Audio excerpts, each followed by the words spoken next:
casa. La revolución no será televisada.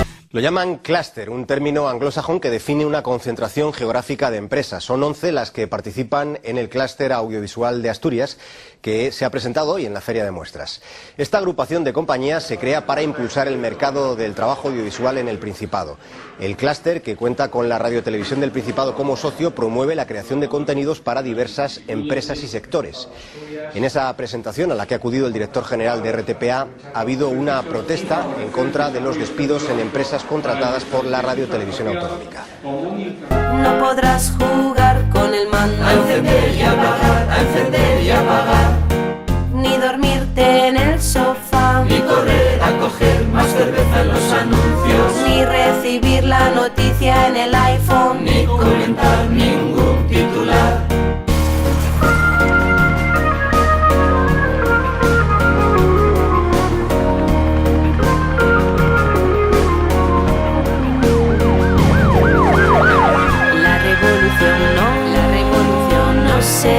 No será televisada. La revolución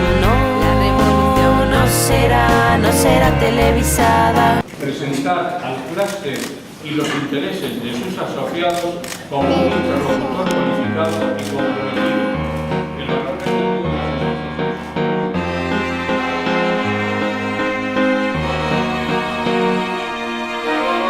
No te hará dormir mejor, ni te volverá más delgado ni más guapo.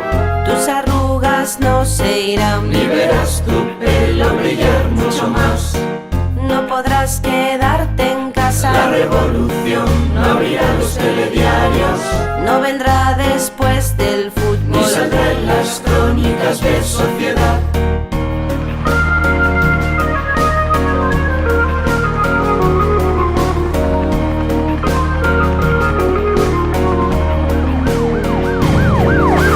Respeto a las personas que están aquí y a las personas que están a la mesa, que por favor se retiren y podamos seguir el desarrollo de esta presentación con normalidad. Os lo pido por favor que se retiren una vez que ya están las imágenes recogidas.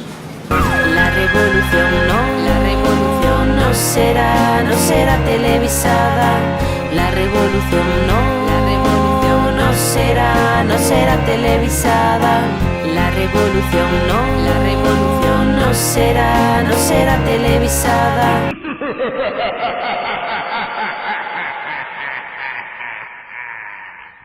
Toma.